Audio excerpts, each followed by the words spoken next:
التمسك بالأثر نجاه.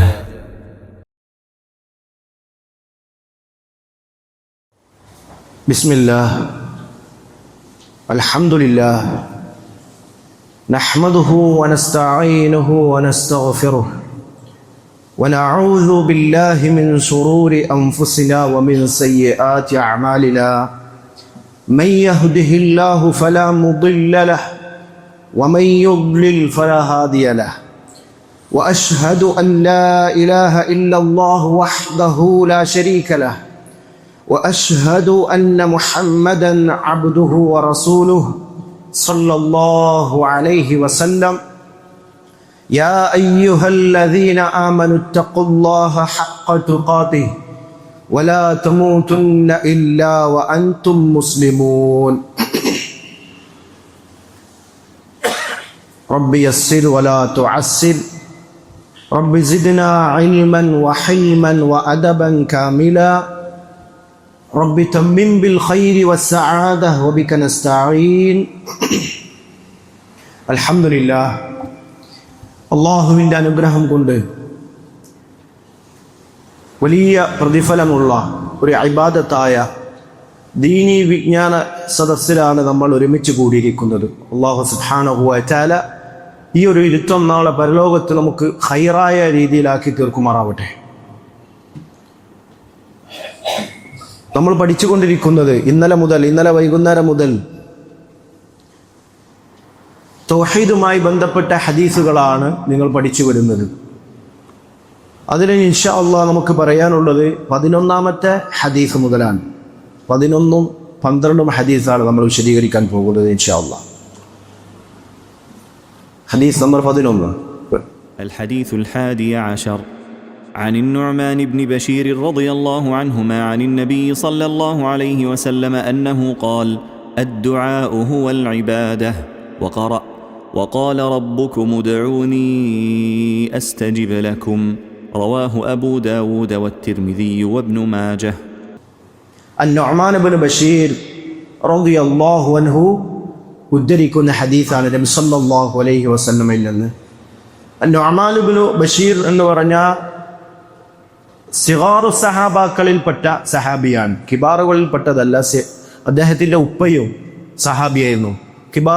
കിബാറു സഹാബാക്കളിൽപ്പെട്ട സഹാബിയാണ് ഉപ്പ.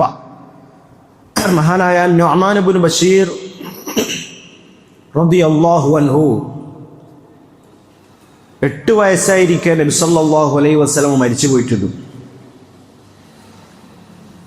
അതുകൊണ്ടാണ് സിഗാറു സഹാബ എന്ന് പറയാനുള്ള കാരണം. സിഗാറു സഹാബാക്കളിൽപ്പെട്ട സഹാബിയാണ്. പല ഹദീസുകളും മഹാനായ നുഅ്മാൻ ഇബ്നു ബഷീർ റളിയല്ലാഹു അൻഹു ഉദ്ധരിച്ചിട്ടുണ്ട്. അതിൽ പ്രധാനപ്പെട്ട ഹദീസാണ് അൽ ഹലാലു ബയ്യിനുൻ വൽ ഹറാമു ബയ്യിൻ എന്ന് നബി സല്ലല്ലാഹു അലൈഹി വസല്ലമയിൽ നിന്ന് ചുറ്റുവന്ന നിലക്ക് ഉദ്ധരിക്കുന്ന ഹദീസ്. സ്വാഭാവികമായിട്ടും ചെറുപ്പത്തിലുള്ള കാര്യങ്ങൾ വലിയ വലുപ്പത്തിൽ സഹാബാക്കൾ പറയുമ്പോൾ അത് ഹദീസ് നിദാന ശാസ്ത്രത്തിൽ മുഅ്തബറാണ്, സ്വീകരിക്കപ്പെടുന്നതാണ്. അതേപോലെ തന്നെ കുഫറിൻ്റെ അവസ്ഥയിൽ ഉണ്ടായിരുന്ന കാര്യങ്ങൾ ഇസ്ലാം സ്വീകരിച്ചതിന് ശേഷം പറയുന്നതും ഹദീസ് നിദാന ശാസ്ത്രത്തിൽ മുഅ്തബറാണ്, പരിഗണിക്കപ്പെടുന്നതാണ്. അബൂ സുഫിയാൻ റളിയല്ലാഹു അൻഹുവിൻ്റെ വലിയ ഹദീസുകൾ കേട്ടിട്ടുണ്ടാവും. ഹിർക്കൽ രാജാവുമായി ബന്ധപ്പെട്ട ഹദീസ് വലിയ ഹദീസാണ്. അതിൽ നബി സല്ലല്ലാഹു അലൈഹി വസല്ലമയുടെ സ്വഭാവത്തെ പറ്റി അബൂ സുഫിയാൻ റളിയല്ലാഹു അൻഹു അന്ന് കാഫിറായ അവസ്ഥയിലുള്ളത് പിൽക്കാലത്ത് പറയുന്നുണ്ട്. അപ്പോൾ കാഫിറായ അവസ്ഥയിലുള്ളത് ഇസ്ലാമായ അവസ്ഥയിൽ മുസ്ലിമായതിനു ശേഷം പറഞ്ഞാൽ അത് മുഅ്തബറാണ്. എന്നതുപോലെ ചെറുപ്രായത്തിലുള്ളത് വലിയ പ്രായത്തിൽ സഹാബാക്കൾ പറയുമ്പോൾ അത് പരിഗണിക്കപ്പെടുന്നതാണ് ഹദീസ് നിദാന ശാസ്ത്രത്തിൽ. ഏതായാലും ഹദീസ് നമുക്ക് നോക്കാം. അനിൻ നുഅ്മാൻ ഇബ്നു ബഷീർ അനിൻ നബി സല്ലല്ലാഹു അലൈഹി വസല്ലം. ഇമാം അബൂ ദാവൂദ് ഉദ്ധരിക്കുന്ന ഹദീസാണ്. അദ്ദുആഉ ഹുവൽ ഇബാദ. എന്താണ് അതിൻ്റെ അർത്ഥം? അദ്ദുആഉ ഹുവൽ ഇബാദ. പലപ്പോഴും എല്ലാവരും കേൾക്കുന്ന ഹദീസാണ്. അദ്ദുആഉ ഹുവൽ ഇബാദ. എന്താണ് അർത്ഥം? ദുആ എന്ന് പറഞ്ഞാൽ ഹുവൽ ഇബാദ, അത് ഇബാദത്ത് തന്നെയാണ്. ആ ഹദീസിൻ്റെ പ്രയോഗത്തിലും ചില കാര്യങ്ങൾ നമ്മൾ മനസ്സിലാക്കേണ്ടതുണ്ട്.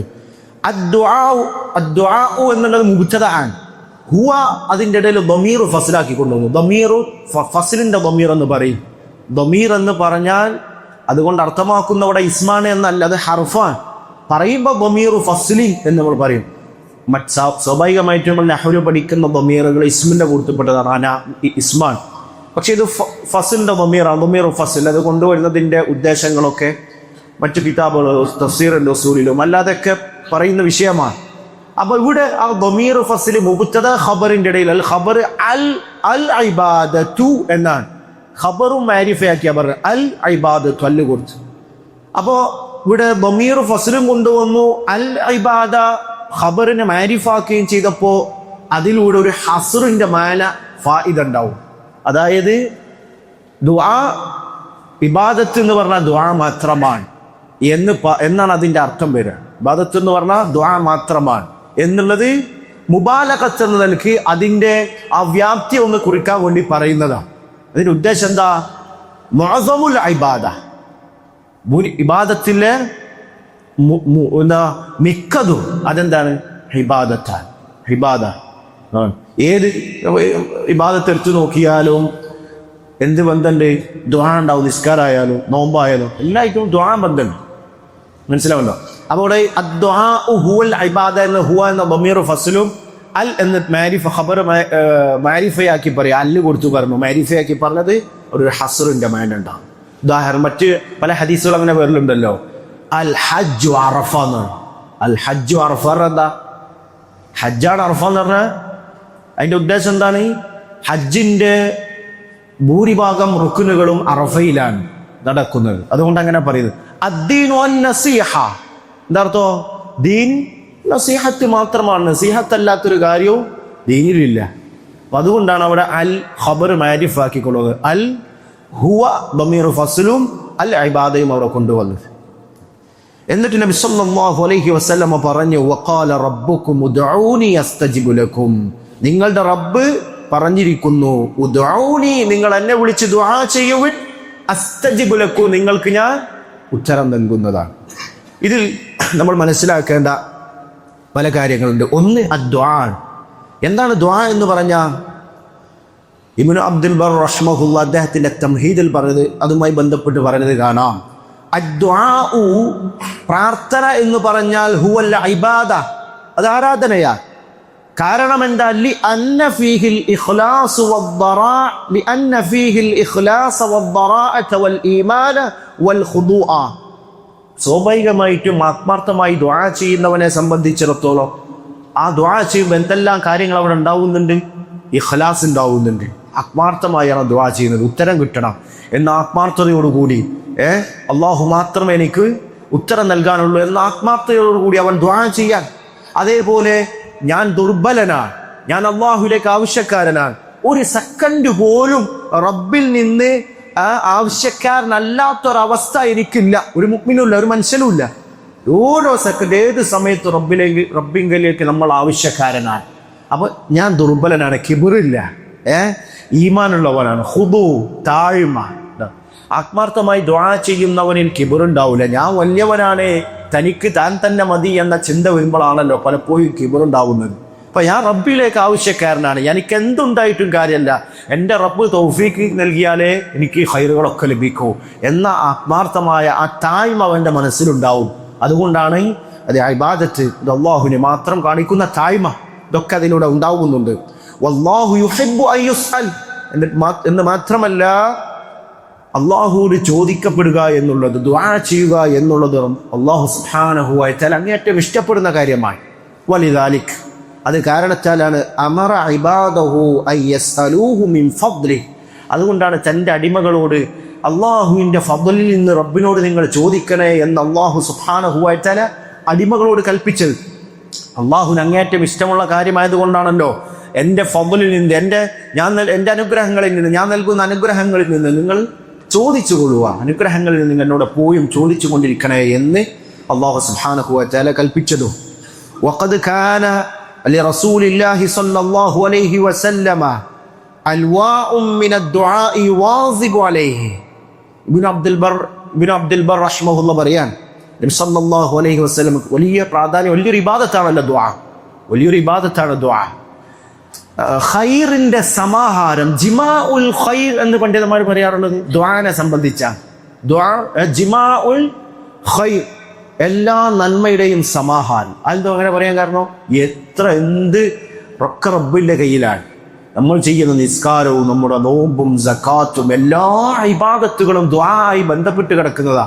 നമ്മൾ എത്ര ഇബാദത്ത് ചെയ്താലും നമ്മുടെ മനസ്സിലുണ്ട് അല്ലാഹുവേ എൻ്റെ നമ്മൾ എത്ര ഇബാദത്തുകൾ ചെയ്താൽ നിസ്കാരമാവട്ടെ നോമ്പട്ടെ എന്താവട്ടെ ഇതൊക്കെ ചെയ്ത് കഴിഞ്ഞാൽ അല്ലാഹു ഇത് സ്വീകരിക്കണേ എന്ന ദുആ അല്ലാത്തൊരു ഇബാദത്ത് ഉണ്ടാവില്ല.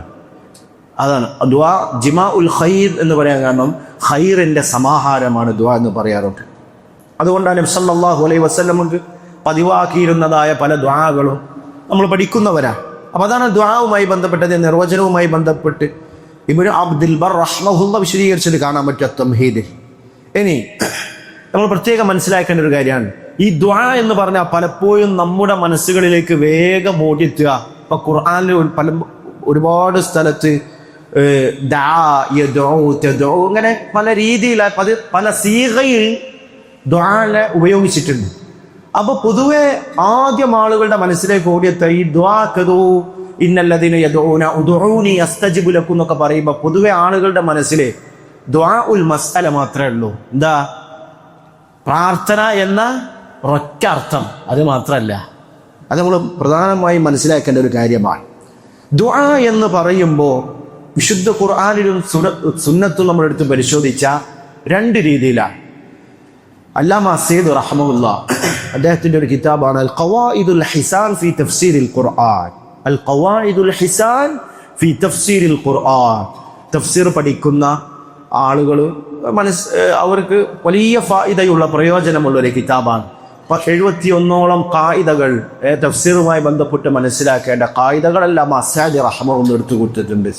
അതിൻ്റെ താലീഫോടുകൂടി ഇബ്നു തൈമിയ റഹ്മത്തുള്ളാഹിയുടെ താലീഫോടുകൂടിയുള്ള കിതാബുകളൊക്കെ നിങ്ങൾക്ക് ലഭിക്കുന്നതാണ്. PDF ഒക്കെ ഉണ്ട് നെറ്റിൽ. അപ്പൊ അതിൽ 51ാമത്തെ ഖായിദയിൽ അല്ലാമ സയ്യിദ് റഹ്മത്തുള്ളാഹി സംസാരിക്കുന്നത് ദുആഉൽ മസ്അല ദുആഉൽ ഇബാദ. ദുആ രണ്ട് രീതിയിലാണ്, ദുആഉൽ മസ്അലതി വ ദുആഉൽ ഇബാദ. ഇത് രണ്ട് നിൽക്കാൻ എന്താണ് ഈ രണ്ടെണ്ണം? ദുആഉൽ മസ്അല എന്ന് പറഞ്ഞാൽ എന്താണ്, ദുആഉൽ ഇബാദ എന്ന് പറഞ്ഞാൽ എന്താ? രണ്ടും നമ്മൾ മനസ്സിലാക്കാം. ദുആഉൽ മസ്അല എന്ന് പറഞ്ഞാൽ സാധാരണ നമ്മൾ നമ്മുടെ ആവശ്യങ്ങൾ അല്ലാഹുവിൽ ചോദിക്കുന്നത് അല്ലാഹുമ്മ ഗ്ഫിർലി, അല്ലാഹുമ്മ അർഹംനി, അല്ലാഹുമ്മ ഹ്ദിനി ഇങ്ങനെ പറയൂലേ. അല്ലാഹുവേ എനിക്ക് റിസ്ക് നൽകണേ, അല്ലാഹുവേ അല്ലാഹുമ്മ ഗ്ഫിർ എനിക്ക് പുറത്തു തരണമേ, അല്ലാഹുമ്മ ഹ്ദിനി എന്നെ നേരായ മാർഗത്തിലാക്കണമേ എന്ന് നമ്മൾ ചോദിക്കുന്ന ആവശ്യങ്ങൾ. ഇതാണ് ദുആഉൽ മസ്അലതി എന്ന് പറയാ. ദുആഉൽ മസ്അല നമ്മൾ അല്ലാഹുവോട് ചോദിക്കുന്നത്. ദുആഉൽ ഇബാദ എന്ന് പറഞ്ഞാൽ എന്താ? ദുആഉൽ ഇബാദത്തി എന്ന് പറഞ്ഞാൽ നിസ്കാരം, നോമ്പ്, ഹജ്ജ്, സക്കാത്ത്. നമ്മൾ ഇപ്പൊ ഇരിക്കുന്ന ത്വലബുൽ ഇൽമാണ്. ഇപ്പൊ നമ്മളെല്ലാവരും ഇരിക്കുന്നത് ഇൽമ പഠിക്കാൻ വേണ്ടി ഇരിക്കുക. ഈ ഇബാദത്താണ്. ഇതെല്ലാം ദുആഉൽ ഇബാദയാണ്. ദുആഉൽ ഇബാദയാണ്. അപ്പൊ മനസ്സിലായില്ലേ? ദുആഉൽ ഇബാദ എന്ന് പറഞ്ഞാൽ എന്താ? നമ്മൾ അല്ലാഹു ചെയ്യുന്ന എല്ലാ ഇബാദത്തുകളും അതെന്താ? ദുആഉൽ ഇബാദത്തി. റബ്ബിനോട് നമ്മൾ പ്രത്യേകം അല്ലാഹു ആവശ്യങ്ങൾ ഓരോരുത്തർക്കും അവന്റെ അവസ്ഥ അനുസരിച്ച് ചോദിക്കുന്നു. എനിക്ക് റിസ്ക് നൽകണമേ അല്ല, അങ്ങനെ ദുആ ചെയ്യുന്നുണ്ടല്ലോ. അതിനാണ് എന്ത് പറയാ? ദുആഉൽ മസ്അല. അപ്പോ നമ്മൾ മനസ്സിലാക്കേണ്ട കാര്യം ഖുർആനില് ഭൂരിഭാഗ സ്ഥലങ്ങളിലും ഇപ്പോ മുശ്രിക്കീങ്ങൾ അള്ളാഹുവിനെ കൂടാതെ ദുആ ചെയ്യുന്നതുമായി ബന്ധപ്പെട്ട വിഷയം പറയുന്നുണ്ട്. അതേപോലെ ദുആ ചെയ്യാൻ വേണ്ടി നമ്മോട് കൽപ്പിക്കുന്നുണ്ട്. ഇങ്ങനെയുള്ള ഒട്ടുമിക്ക സ്ഥലങ്ങളിലും ഈ രണ്ടർത്ഥവും ഉൾക്കൊള്ളുന്നുണ്ട്. ഉദാഹരണം നമ്മൾ ഈ ഹദീസിൽ പറഞ്ഞ ആയത്തുണ്ടല്ലോ, വഖാല റബ്ബുക്കും ഉദ്ഊനി, നിങ്ങളുടെ റബ്ബ് പറഞ്ഞിരിക്കുന്നു ഉദ്ഊനി, നിങ്ങൾ എന്നോട് ദുആ ചെയ്യുവിൻ. അപ്പൊ ഇത് കേൾക്കുന്ന സാധാരണക്കാരെ സംബന്ധിച്ചിടത്തോളം ആദ്യം മനസ്സിലേക്ക് വരിക ദുആഉൽ മസ്അലത്ത് മാത്ര. ഏതാ? എന്നോട് മാത്രമേ ദുആ ചെയ്യാവൂ, പ്രാർത്ഥിക്കാവൂ, ആവശ്യങ്ങൾ പറയാവൂ എന്നൊരു അർത്ഥം മാത്രമേ പൊതുവെ ആളുകൾക്ക് എത്തുള്ളൂ. അത് മാത്രല്ല, അതിനപ്പുറം ദുആഉൽ ഇബാദ കൂടി അതിൽ ഉൾക്കൊള്ളുന്നുണ്ട്. അപ്പൊ അതിന്റെ അർത്ഥം എന്താ? ഉദ്ഊനി എന്ന് പറയുമ്പോ നിങ്ങൾ എന്നോട് മാത്രം ദുആ ചെയ്യുവിൻ. അതേപോലെ ആളുടെ ഇബാദത്തുകൾ എനിക്ക് മാത്രം നിങ്ങളാക്കുവിൻ. ഈ രണ്ടർത്ഥം അതിലുണ്ട്. അതുകൊണ്ടാണ് അല്ലാമ സയ്യിദ് റഹ്മത്തുള്ളാഹിയുടെ തഫ്സീറൊക്കെ നമ്മൾ എടുത്ത് വായിക്കുമ്പോൾ അസ്തജിബ് ലക്കും, നിങ്ങൾ എന്നോട് ദുആ ചെയ്യുവിൻ എന്ന് പറഞ്ഞ അസ്തജിബ് ലക്കും, ഞാൻ നിങ്ങൾക്ക് ഉത്തരം നൽകും എന്ന് പറയുമ്പോൾ രണ്ട് നിലക്കാം. ഒന്നെന്താ? നിങ്ങളുടെ ദുആക്ക് ഞാൻ ഉത്തരം നൽകും. അതേപോലെ അതഖബ്ബലു അമലക്കും, നിങ്ങളുടെ അമല് ഞാൻ സ്വീകരിക്കും. അപ്പം എന്താ ഇതിന്റെ ആ കൽപ്പനയുടെ ഉദ്ദേശം? ഇബാദത്തും നിങ്ങൾ അള്ളാഹുവിന് നൽകുവിൻ. നിങ്ങൾ ചെയ്യുന്ന നിസ്കാരം, നോമ്പ്, സക്കാത്ത്, ഹജ്ജ് ഇതൊക്കെ അള്ളാഹുവിന് മാത്രം നൽകുവിൻ. അതേപോലെ റബ്ബിന് മാത്രം നിങ്ങൾ ദുആ ചെയ്യുവിൻ. ഈ രണ്ട് മാനയും രണ്ടർത്ഥം അതിൽ ഉൾക്കൊള്ളുന്നുണ്ട്. ഇതാണ് ഖുർആനിൽ ഭൂരിഭാഗം സ്ഥലങ്ങളിൽ പറഞ്ഞ ദുആ എന്ന വാക്കുമായി ബന്ധപ്പെട്ടെടുത്തിട്ടുള്ളതും ഈ രണ്ടർത്ഥം ഉൾക്കൊള്ളുന്നതാണ്. ഇപ്പോ മുശ്രിക്കീങ്ങളെ സംബന്ധിച്ച് പറയുമ്പോൾ ഇന്നല്ലദീന തദ്ഊന മിൻ ദൂനില്ലാഹ് ലൻ യഖ്ലുഖൂ സുബാബ എന്ന് പറഞ്ഞല്ലോ. അള്ളാഹുവിന് പുറമെ ദുആ ചെയ്തഊന. അപ്പൊ നമ്മൾ പൊതുവെ ഒരർത്ഥം നമ്മൾ എന്താ മനസ്സിലാക്കിയത്? പ്രാർത്ഥിക്കുക എന്ന് മാത്രം. അള്ളാഹുവിന് പുറമെ മറ്റുള്ളവരോട് ദുആ ചെയ്യുന്നവർ. അവിടെ ആ ദുആ ഉൽ മസ്അല മാത്രാണോ? അല്ല, ദുആ ഉൽ ഇബാദ കൂടി അതിലുണ്ട്. അതെന്താ? അള്ളാഹുവിന് പുറമെ മറ്റുള്ളവരോട് വിളിച്ചു പ്രാർത്ഥിക്കും. അതേപോലെ അള്ളാഹുവിന് നൽകേണ്ട ഇബാദത്തുകൾ മറ്റുള്ള ആളുകൾക്ക് നൽകുന്നവർ. ഈ രണ്ടും അതിൽ ഉൾക്കൊള്ളുന്നുണ്ട്. അതാണ് യസ്തക്ബിറൂന അൻ ഇബാദത്തി എന്നുള്ള പറയാൻ കാരണം. എന്നെ ഇബാദത്ത് ചെയ്യുന്നതിൽ ആരാണോ കിബർ നടിക്കുന്നത്, അത് ദുആ മാത്രാണോ? റബ്ബല്ലാത്തവരോട് ദുആ ചെയ്യുന്നവർ മാത്രാണോ? അല്ല. പിന്നെ റബ്ബല്ലാത്തവരോട് ദുആ ചെയ്യുകയും അതേപോലെ റബ്ബല്ലാത്തവർക്ക് മറ്റു ഇബാദത്തുകൾ, നേർച്ചകളാവട്ടെ മറ്റു ഇബാദത്തിലാവട്ടെ, അള്ളാഹുവിന് മാത്രം നൽകേണ്ട ഇബാദത്തുകൾ മറ്റു സൃഷ്ടികൾക്ക് നൽകുക, ഇതൊക്കെ പെട്ടു. അപ്പൊ അതാണ് ദുആ ഉൽ മസ്അലത്തി, ദുആ ഉൽ ഇബാദത്തി എന്ന് പറയുന്നത്. അതാദ്യം നമ്മൾ മനസ്സിലാക്കണം. രണ്ടും മനസ്സിലായില്ലേ? ദുആ ഉൽ മസ്അലത്തി അതെന്താ? നമ്മുടെ ആവശ്യങ്ങൾ നമ്മൾ റബ്ബിനോട് ചോദിക്കുക. അല്ലാഹു മഗ്ഫിർലി, അല്ലാഹു മഹ്ദിനി, അല്ലാഹുമ്മ അഇന്നി, അല്ലാഹുമ്മർസുഖ്നി. ഇങ്ങനെ നമ്മൾ ദുആ ചെയ്യുന്നതിനാണ് ദുആ ഉൽ മസ്അല, തേട്ടം അല്ലാഹുവോട് ചോദിക്കുക. നമ്മൾ ചെയ്യുന്ന ഇബാദത്തുകൾക്കാണ് നിസ്കാരം, നോമ്പ്, ഹജ്ജ്, തലബുൽ ഇൽമ്, സക്കാത്ത്, സദഖ, ഇതെല്ലാം ഇതിൽ പെടുന്നതാണ് ദുആ ഉൽ ഇബാദത്ത്. മനസ്സിലായില്ലേ? അപ്പോൾ ഖുർആനിൽ വന്ന മിക്ക ഈ വിഷയങ്ങളും എന്താണ്? ദുആ ഉൽ മസ്അലയും ഇത് രണ്ടും ഉൾക്കൊള്ളുന്ന അർത്ഥാണ്. ചില ഖരീനത്ത്, സാഹചര്യ തെളിവുകൾ കൊണ്ട് ഒന്നൊന്നിനെ വേറിട്ട് ചിലപ്പോൾ ദുആ മസ്അല മാത്രം ഉണ്ടാവും. ചിലയിടത്തിൽ പ്രാർത്ഥിക്കൽ, അമ്പിയാക്കന്മാരുടെ ദുആ മാത്രം ഉണ്ടാവും, പ്രാർത്ഥന. അങ്ങനെയുള്ള ചില സ്ഥലങ്ങളിൽ ഒഴികെ ബാക്കി എല്ലായിടത്തും എന്താണ്? ഈ രണ്ടർത്ഥവും ഉൾക്കൊള്ളുന്നതാണ്. നമുക്കറിയാം ദുആനെ സംബന്ധിച്ചിടത്തോളം രണ്ട് രീതിയിലാണ്. അശ്ശിർക്കുൽ അക്ബർ, ഷിർക്കുൽ ദുആ, അള്ളാഹു അല്ലാത്തവരോട് ദുആ ചെയ്യുക എന്നുള്ളത് അശ്ശിർക്കുൽ അക്ബർ, ഇസ്ലാമെന്ന് പുറത്തു പോകുന്ന അവസ്ഥ. പല ആളുകൾ നമ്മുടെ നാട്ടിലെ സ്ഥിതി അതാണ്. നമ്മുടെ നാട്ടിൽ ഒട്ടുമിക്ക ആളുകളും അള്ളാഹു അല്ലാത്തവരെ വിളിച്ച് അള്ളാഹുവിന് മാത്രം കഴിവുള്ള കാര്യങ്ങളിൽ, ശൈഖുൽ ഇസ്ലാം ഇബ്നു തൈമിയ്യ റഹ്മഹുല്ലാഹ് പറഞ്ഞതുപോലെ അശ്ശിർക്കുൽ അക്ബർ എന്ന് പറഞ്ഞാൽ വഹുവ ദുആഉ ഗൈരില്ലാഹി ഫീമാ ലാ യഖ്ദിറു അലൈഹി ഇല്ലല്ലാഹ്. അള്ളാഹുവിന് മാത്രം കഴിയുന്ന കാര്യങ്ങളിൽ പടപ്പുകളോട് ചോദിക്കാൻ. ഉദാഹരണമായി മഴ പെയ്യിപ്പിക്കാൻ വേണ്ടി, അല്ലെങ്കിൽ നരകത്തിന് രക്ഷപ്പെടുത്താൻ വേണ്ടി. നബി സല്ലല്ലാഹു അലൈഹി വസല്ലമയോട് പറയുന്ന നമ്മുടെ നാട്ടിലെ ഖുറാഫികൾ നരകത്തിന് രക്ഷപ്പെടുത്താൻ വേണ്ടി. അതേപോലെ മഴ പെയ്യിപ്പിക്കാൻ അള്ളാഹു അല്ലാത്തവരോട് സഹായം തേടുക. ഇതൊക്കെ എന്താണ്? അശ്ശിർക്കുൽ അക്ബർ. ഇതൊരിക്കലും അള്ളാഹു അല്ലാത്ത മറ്റു സൃഷ്ടികളോട് പാടില്ലാത്ത കാര്യമാണ്. ഇതിലൂടെ ശൈത്താൻ വലിയ കളി കളിക്കും. അപ്പം നമ്മുടെ നാട്ടിൽ പല ആളുകളും ശിർക്കിന്റെ കേന്ദ്രങ്ങളിൽ പോകുമ്പോൾ അള്ളാഹു അല്ലാത്തവരോട് ദുആ ചെയ്യുമ്പോൾ, അല്ലെ ജാറങ്ങളിലേക്കൊക്കെ പോകുമ്പോൾ എനിക്ക് വലിയ ആശ്വാസമുണ്ട്. അല്ലെങ്കിൽ ഞാൻ എൻ്റെ ആവശ്യങ്ങൾ ആ മഖ്ബറയിലുള്ള ആളുകളോട് ചോദിച്ചപ്പോൾ എനിക്കതിന് മറുപടി കിട്ടിയിട്ടുണ്ട്, ഞാൻ സലാം പറഞ്ഞപ്പോൾ മടക്കിയിട്ടുണ്ട്, അല്ലെങ്കിൽ എനിക്ക് ഹസ്തദാനം കിട്ടിയിട്ടുണ്ട് എന്നിങ്ങനെയൊക്കെ ചില ആളുകൾ സംസാരിക്കും. ഇതൊക്കെ എന്താ? ശൈത്താനാണ്. ശൈഖുൽ ഇസ്ലാം ഇബ്നു തൈമിയ്യ റഹ്മഹുല്ലാഹി പോലെയുള്ള പല പണ്ഡിതന്മാരും ഈ ശൈത്താന്റെ കളിയെ സംബന്ധിച്ച് വിശദീകരിച്ചിട്ടുണ്ട്. അത് ശരിക്കും മനസ്സിലാക്കേണ്ടതാണ്. ഇത് മനസ്സിലാക്കാത്തത് കൊണ്ട് ഒരുപാട് ആളുകൾക്ക് ജാറത്ത് പോയപ്പോൾ അല്ലെങ്കിൽ ശിർക്കിന്റെ കേന്ദ്രങ്ങളിൽ പോയപ്പോൾ വലിയൊരു സമാധാനമാണ്. എനിക്കൊരു റിപ്ലൈ, ഒരു മറുപടി കിട്ടുന്നത് പോലെ, എനിക്കൊരാൾ വന്ന് ഷെയ്ഖിന്റെ കൈ തരുന്നത് പോലെയൊക്കെ എനിക്ക് തോന്നിയിട്ടുണ്ട് എന്ന് പറയുമ്പോൾ ശൈത്താനാണ്. ശൈഖുൽ ഇസ്ലാം ഇബ്നു തൈമിയ്യ റഹ്മഹുല്ലാഹ് പറഞ്ഞിട്ടുണ്ട്, കൂടുതലും കസീറമ്മാ യതസവ്വറു ശൈത്താനു ബിസൂറത്തിൽ മദ്ഉവിൽ മുനാദൽ മുസ്തഗാസി ബിഹി ഇദാ കാന മയ്യിത. കൂടുതലും ശൈത്താനെ രൂപപ്പെടുക ഈ ആളുകൾ വിളിച്ച് പ്രാർത്ഥിക്കുന്ന ആളുണ്ടല്ലോ, ആള് മരിച്ചുപോയിട്ടുണ്ടാവും, ഈ ഖബറിന്റെ അടുക്ക പോയി ദുആ ചെയ്യും. അങ്ങനെ ദുആ ചെയ്യുമ്പോൾ ഈ മരിച്ചു പോയ വ്യക്തിയുടെ അധികരിച്ചും അങ്ങനെ മരിച്ചു പോയ ആളുകളാണെങ്കിൽ അവരുടെ രൂപത്തിൽ ശൈത്താൻ വരും. മക്കയിലെ മുശ്രിക്കീങ്ങൾ വിപത്ത് ആരാധിക്കുമ്പോൾ ബിംബത്തിന്റെ പുറകിൽ അങ്ങനെ ശൈത്താൻ കഴിയുന്നല്ലോ. അപ്പൊ അവർക്ക് റിപ്ലൈ കൊടുക്കാൻ അവർ വിചാരിക്കാൻ, ബിംബം ഞങ്ങൾക്ക് മറുപടി എന്ന്. അപ്പൊ ഞങ്ങൾക്ക് എന്താണ് ഇതിന് ഖൈറിട്ടുണ്ട്, മംഫഅത്ത് കിട്ടുന്നുണ്ട്, ഉപകാരം കിട്ടുന്നുണ്ട് എന്ന് വിചാരിക്കുക. ഇതാണ് നമ്മുടെ നാട്ടിലെ അവസ്ഥ. ശിർക്കിന്റെ കേന്ദ്രങ്ങളിൽ പോകുമ്പോൾ ചില ജാറങ്ങളിലുള്ള വ്യക്തിയുടെ ജാറങ്ങളിൽ പോകും, അല്ല അങ്ങനെ ശവകുടീരങ്ങളിൽ അവർ പോകും. അവരോട് ആവശ്യങ്ങൾ പറയുമ്പോൾ അവർക്ക് മറുപടി കിട്ടുകയാണ്. അതാരാ? ശൈത്താനാണ്. ശൈത്താൻ അല്ലെങ്കിൽ ഷെയ്ത്താൻ അവരുടെ രൂപത്തിൽ മുന്നിൽ പ്രത്യക്ഷപ്പെടും. അപ്പോൾ തീർച്ച ഈ സാധു തെയ്യോ ഇതെനിക്ക് നല്ലൊരു സുഖം, ഇത് ഹക്കന്നാണ്. കാരണം ഷെയ്ത്താന്റെ പണി എന്താ? ആളുകളെ ശിർക്കിൽ ആക്കുക എന്നുള്ളതാ. അപ്പോൾ അവർ പല പണിയെടുക്കും, അവരുടെ രൂപത്തിൽ വരും, ആളുകളെ ശിർക്കിലാക്കണമല്ലോ. അപ്പൊ ഇതൊക്കെ നമ്മൾ കരുതിയിരിക്കേണ്ട കാര്യമാണ്. ഇതൊക്കെ നമ്മുടെ നാടുകളിൽ നടന്നുകൊണ്ടിരിക്കുന്നതാണ്. ഇത് തിരിച്ചറിയാത്തത് കൊണ്ടാണ് ഒരുപാട് ആളുകൾ ഖബറിൻ്റെ അടുക്കൽ പോയി അള്ളാഹു അല്ലാത്തവരോട് ദുആ ചെയ്യുന്ന, ആ ദുആ ചെയ്തിട്ട് അല്ലെങ്കിൽ എനിക്ക് രോഗശമനം കിട്ടിയ, മറുപടി കിട്ടിയെന്നൊക്കെ പറയുന്നതൊക്കെ ഇതാണ്, ശൈത്താനാണ്. മനസ്സിലായില്ലേ? അല്ലാതെ ഒരിക്കലും അവർക്ക് കഴിയോ? മരിച്ചുപോയ ആളുകൾക്ക് ഒരിക്കലുമില്ല ഒരു മുഅ്മിനായി വിശ്വസിക്കാൻ കഴിയില്ല, ഒരിക്കലും. ഏതൊരു മരിച്ചുപോയ വ്യക്തിക്കും പിന്നെ ഈ ദുനിയാവിലേക്ക് നമുക്ക് സഹായം ചെയ്യാന്ന് പറഞ്ഞാൽ കഴിയോ? ഒരിക്കലുമില്ല. അപ്പൊ ഇത് ശൈത്താനാണ്. അത് ധാരാളം ശൈഖുൽ ഇസ്ലാം ഇബ്നു തൈമിയ്യ റഹിമഹുല്ലാഹ് പോലെ പല പണ്ഡിതന്മാരും വിശദീകരിക്കുന്ന കാര്യമാണ്. ഇനി ഇബ്നുൽ ഖയ്യിം റഹിമഹുല്ലാഹ് പറഞ്ഞത് കാണാം, പൊതുവെ നമ്മുടെ നാട്ടിൽ ഖബറിന്റെ അടുക്കൽ നടക്കുന്ന ഈ ബിദ്അത്തുമായി ബന്ധപ്പെട്ട ആളുകളെ പരിശോധിച്ച് നോക്കുമ്പോൾ വ്യത്യസ്ത രീതിയിലായി നമുക്ക് കാണാൻ സാധിക്കും.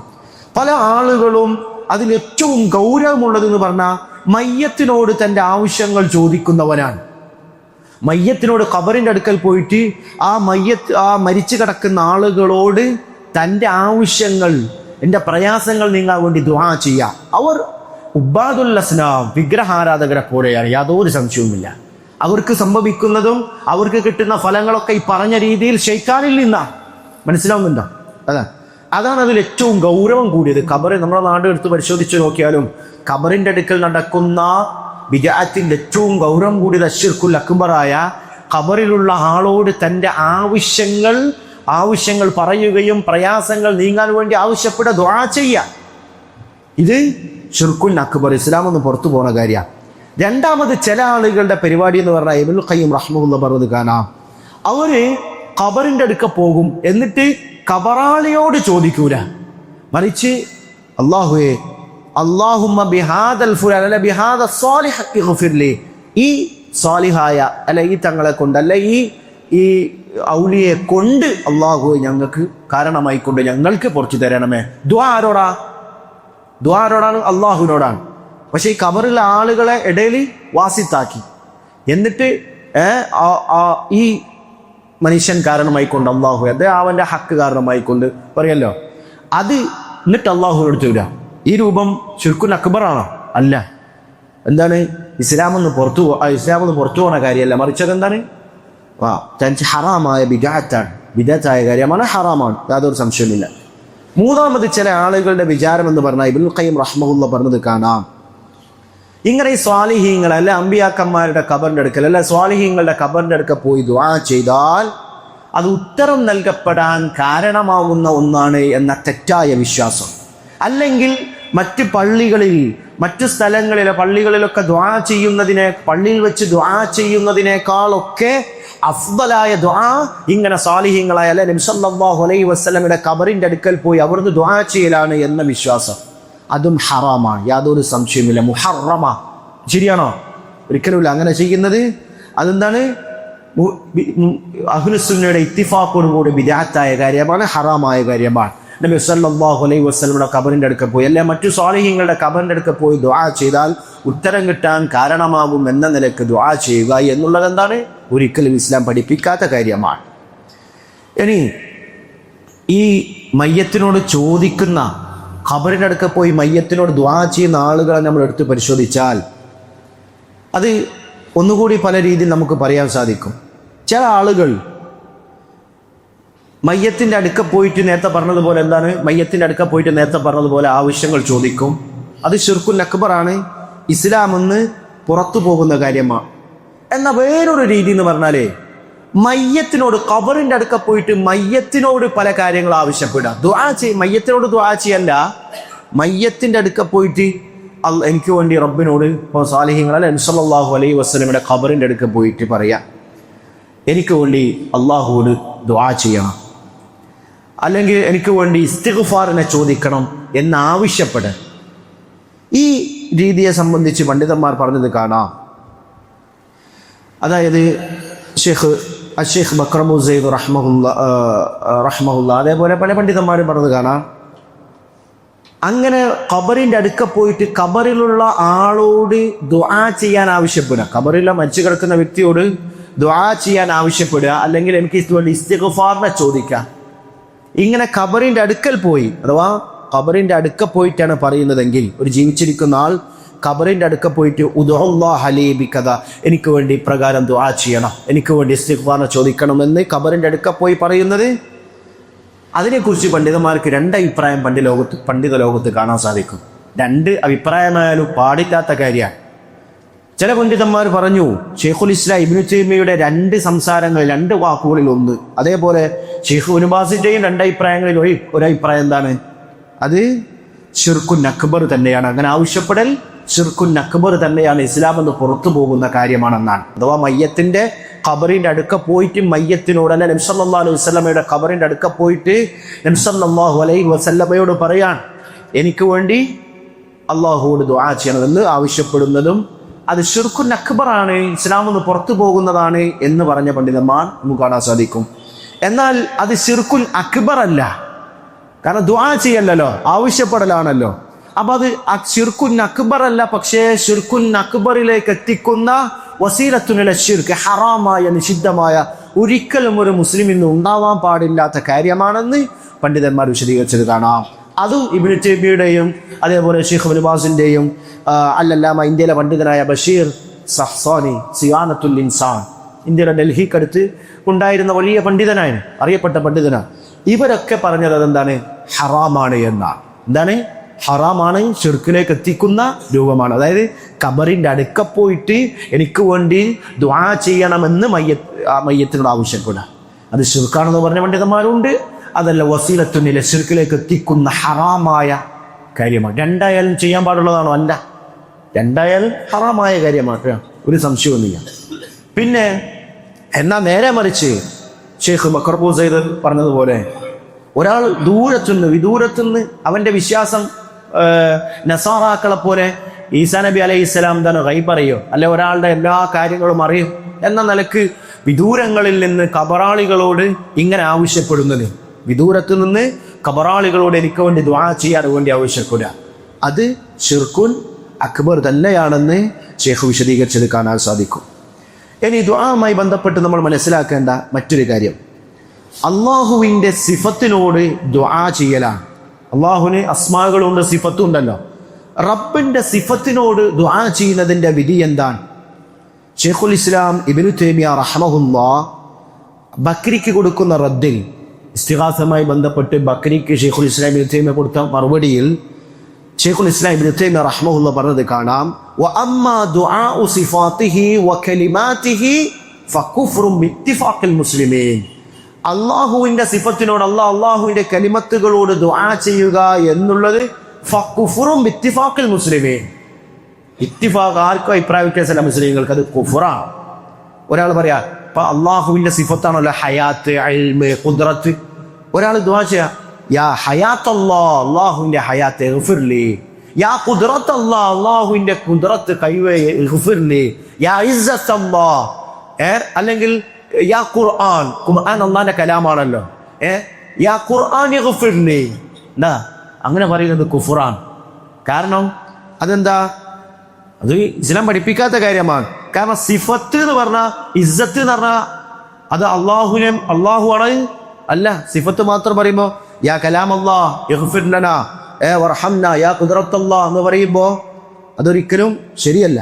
അതിനെക്കുറിച്ച് ഇബ്നു ഉസൈമീൻ റഹ്മഹുല്ലാഹ് പറഞ്ഞത് കാണാം, ഇബാദത്തുൽ ഇൻസാനി ലി സിഫത്തിൻ മിൻ സിഫാത്തില്ലാഹ്, അള്ളാഹുവിൻ്റെ സിഫത്തുകൾക്ക് മാത്രമായി ഖുദ്റത്തിന് ഞാൻ നിസ്കരിക്കുന്നു, എന്നല്ല യാ ഖുദ്റത്ത് അല്ലാഹ്, ഈ നിലക്ക് അള്ളാഹുവിൻ്റെ സിഫത്തുകൾക്ക് ഇബാദത്ത് ചെയ്യുക. അല്ലെ ഔ ദുആഉഹു ലി സിഫത്തിൻ മിൻ സിഫാത്തില്ലാഹ്, അള്ളാഹുവിൻ്റെ സിഫത്തുകളിൽപ്പെട്ട ഏതെങ്കിലും സിഫത്തിനോട് ദുആ ചെയ്യുക എന്നുള്ളത് മിന ശിർക്ക്, അത് ശിർക്കിൽപ്പെട്ടതാണ്.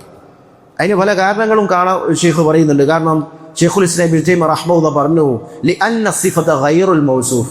അപ്പോൾ നമ്മൾ തന്നെ മനുഷ്യനെ കുറിച്ച് പറയുമ്പോൾ ഖുവ്വത്തുൽ, മനുഷ്യനുള്ളതാണല്ലോ ഖുവ്വത്ത്, അതവൻ്റെ ഒരു വിശേഷണമാണ്, കഴിവ്. കൂവത്ത് എന്ന് പറഞ്ഞിട്ട് അത് അവൻ തന്നെ കൂവത്തുൽ ഇൻസാൻ എന്ന കൂവത്ത് എന്ന് പറഞ്ഞാൽ അത് മനുഷ്യൻ തന്നെ അറിയാൻ പറ്റുമോ? ശക്തി എന്നുള്ളത് മനുഷ്യൻ തന്നെയാണ്, സംസാരം എന്നുള്ളത് മനുഷ്യൻ തന്നെയാണ്. അങ്ങനെ പറയോ? അങ്ങനെ തന്നെ. അപ്പോൾ ലി അന്ന സിഫത്ത ഗൈറുൽ മൗസൂഫ്, ലി അന്ന സിഫത്ത ഗൈറുൽ മൗസൂഫ്, സിഫത്ത് എന്ന് പറഞ്ഞാൽ മൗസൂഫായ അള്ളാഹുവിനുള്ള ഒരു വിശേഷണമാണ്. അല്ലാതെ അതൊരിക്കലും അത് അള്ളാഹു ആണ് എന്ന് നമുക്ക് പറയാൻ പറ്റൂല. കൂവത്ത് പറഞ്ഞാൽ അത് അള്ളാഹു ആണ്, ഇസ്സത്ത് എന്ന് പറഞ്ഞാൽ അള്ളാഹു ആണത്. കലാം ഖുർആന്റെ അള്ളാഹിന്റെ കലാമാണല്ലോ, അതാണ് അള്ളാഹു. അങ്ങനെ ആരെങ്കിലും പറയോ? ഒരിക്കലും പറയില്ല. അതുകൊണ്ടാണ് എന്ത് പാടില്ല എന്ന് പറഞ്ഞത്? അള്ളാഹു സുബ്ഹാനഹു വ തആലയുടെ സിഫത്തിനോട് ദുആ ചെയ്യുന്ന, അല്ലെ സിഫത്തിന് ഇബാദത്ത് ചെയ്യുന്ന ഒരു അവസ്ഥ ഒരിക്കലും ഉണ്ടാകാൻ പാടില്ല. അത് കുഫ്റാണ് എന്ന് പറയാൻ കാരണം. രണ്ടാമത്തെ കാരണം പണ്ഡിതന്മാർ പറയുന്നത് അന്നഹു യൂഹിബു ബിജഅലി സിഫത്തി ബാഇനതൻ മുൻഫരിദതൻ അനില്ലാ. അങ്ങനെ പറയുമ്പോൾ സ്വാഭാവികമായിട്ട് ഇത് അള്ളാഹുവിൽ നിന്ന് വേറൊന്നാണ് എന്ന് തോന്നിപ്പിക്കുന്ന രീതിയിലാണ്. അങ്ങനെയാണോ? അല്ല, ഒരിക്കലും അല്ല. ഇതൊക്കെ അള്ളാഹുവിനുള്ള സിഫത്തുകളാണ്. കലാമ്, അള്ളാഹുവിന് ലാസിമായ സിഫത്തുകൾ ഉണ്ടാവുക, ഗൈറു ലാസിമായ സിഫത്തുകൾ ഉണ്ടാവുക. ലാസിമായ സിഫത്ത് പറഞ്ഞാൽ ഒരിക്കലും വേറിട്ട് പോവാത്ത, അള്ളാഹുവിന് യദുണ്ട്, അള്ളാഹുവിന് വജ്ഹുണ്ട്, അത് ലാസിമായ സിഫത്തുകളാണ്. എന്നാൽ എപ്പോഴും അല്ലാത്ത ഗൈറു ലാസിമായ സിഫത്തുകൾ ഉണ്ടാവാം. അള്ളാഹു തഹിക്, ചിരിക്ക, സഹത്ത്, കോപം, അതേപോലെ അള്ളാഹുവിന്റെ ഇറക്കം, ഇതൊക്കെ എന്താണ്? ഗൈറു ലാസിമായ സിഫത്തുകളാണ്. ഏതായാലും അങ്ങനെ ഒരിക്കലും എന്ത് ചെയ്യാൻ പാടില്ല? അള്ളാഹുവിന്റെ സിഫത്തുകളോട് ദുആ ചെയ്യാനോ അള്ളാഹുവിന്റെ സിഫത്തുകൾക്ക് ഇബാദത്ത് ചെയ്യാനോ പാടില്ല. അത് ഇസ്ലാം പഠിപ്പിക്കാത്ത കാര്യമാണ്. അപ്പൊ ഇത്രയും കാര്യങ്ങളാണ് നമ്മൾ ചുരുക്കി ഈ ഒരു ഹദീസിനെ കുറിച്ച് മനസ്സിലാക്കുന്നത്. അദ്ദുആഉ ഹുവൽ ഇബാദ, ദുആ എന്ന് പറഞ്ഞാൽ അത് ഇബാദത്താണ്. ഹുവൽ ഇബാദ, അത് ഇബാദത്ത് തന്നെയാണ് എന്ന് പറഞ്ഞാൽ എന്താ? മുഅ്സമുൽ ഇബാദയും എന്താണ്? ദുആ. ഒട്ടുമിക്ക ഇബാദത്തിന്റെ ഭൂരിഭാഗവും എന്താണ്? ദുആ ആണ്. മനസ്സിലായോ? എന്നിട്ട് നമ്മൾ പ്രധാനമായിട്ടും പറഞ്ഞ കാര്യം അവിടെ മനസ്സിലാക്കേണ്ടത്, ദുആ എന്ന് പറയുമ്പോൾ ഖുർആനിൽ വന്ന പദങ്ങളുമായി ബന്ധപ്പെട്ട് ഇപ്പോൾ മക്ക മുശ്രിക്കുകളെ സംബന്ധിച്ച് അല്ലാഹു അല്ലാത്തൊരു ദുആ ചെയ്യാന്ന് പറയുമ്പോൾ, അല്ലെ ദുആ ചെയ്യാൻ വേണ്ടി ഉദൂനി അസ്തജിബു ലക്കും എന്നൊക്കെ അല്ലാഹു പറയുമ്പോൾ അതിൽ കേവലം ദുആഉൽ മസ്അല മാത്രമല്ല, പിന്നെ ഏതാണ്? ദുആഉൽ ഇബാദ കൂടി ഉണ്ട്. എന്താണ്? ഉദൂനി എന്ന് പറഞ്ഞാൽ നിങ്ങൾ എന്നോട് മാത്രമേ ദുആ ചെയ്യാവൂ എന്നുമുണ്ട്. പിന്നെ നിസ്കാരം, നോമ്പ്, സക്കാത്ത് തുടങ്ങിയ എല്ലാ ഇബാദത്തുകളും എനിക്ക് മാത്രമാവണം. അതുകൊണ്ടാണ് അസ്തജിബു ലക്കും എന്ന് പറയുമ്പോൾ അതിന്റെ മേന എന്ന് പറഞ്ഞാൽ എന്താ? നിങ്ങളുടെ ദുആക്ക് ഞാൻ ഉത്തരം നൽകും. അതേപോലെ വഅതഖബ്ബലു അമലക്കും, നിങ്ങളുടെ അമല് ഞാൻ സ്വീകരിക്കുമെന്നും അതിന്റെ തഫ്സീറിൽ മുഫസ്സിറുകൾ പറയാൻ കാരണം. അതേപോലെ ഇന്നല്ലദീന, നേരത്തെ നമ്മൾ അള്ളാഹുവിന് പുറമെ വിളിച്ച് ദുആ ചെയ്യുന്ന മുശ്രിക്കീങ്ങൾ എന്ന് പറയുമ്പോൾ കേവലം അള്ളാഹു അല്ലാത്തവരോടുള്ള പ്രാർത്ഥന മാത്രമാണ് അതിൽ ഉൾക്കൊള്ളുന്നത്. അല്ല, അള്ളാഹു അല്ലാത്തവർക്ക് നേർച്ച പോലത്തെ മറ്റ് അള്ളാഹു നൽകേണ്ട ഇബാദത്ത് നൽകുന്നതൊക്കെ ഇതിൽ പെട്ടു. മനസ്സിലായില്ലേ? പിന്നെ ദുആവുമായി ബന്ധപ്പെട്ട് നമ്മൾ കുറച്ച് കാര്യങ്ങൾ മനസ്സിലാക്കി. ഇതാണ് ഒരു ചെറിയ രൂപത്തിലുള്ള അതിൻ്റെ തഫ്സീർ. നമുക്ക് ഇൻഷാ അല്ലാഹ് 12ാമത്തെ ഹദീസ് നമ്മുടെ സമയത്തിനനുസരിച്ച് നമ്മൾ ചെറിയ രൂപത്തിൽ മനസ്സിലാക്കി വരികയാണ്.